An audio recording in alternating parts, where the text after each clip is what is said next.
Hello guys, in this video we'll see how to download and install Arduino IDE. First open Google and search for Arduino download. So once it is open, click on software download, the first link, and here you can see Arduino IDE 2.0. IDE is a integrated development environment. Here you can code, debug and upload your code into your Arduino board. It's better to avoid a beta version because it's in the under development. So let's download the stable version to avoid the bugs.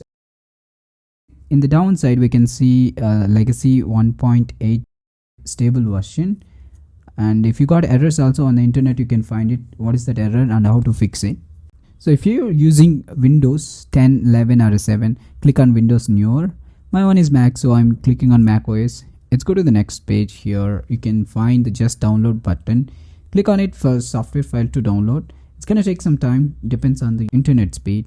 Once it is downloaded, click on the file to install it. My Arduino IDE is downloaded. I'm going to clicking on it. So once you clicked on it, it's gonna open Arduino UI, so user interface of Arduino IDE. So I will show what are the things are there inside. Here you can see the void setup and void loop. So here we're gonna add the important code, whatever you wanna run on the Arduino board. And then the downside, it's a message box. Here you can find any warnings or errors in your code, and on the top you can find verify button. It's to check your code is working or not. And the next option is upload. Once you click on upload button, the code whatever you written here will be uploaded into your Arduino board and then it will run. That's it guys in this video. Thank you.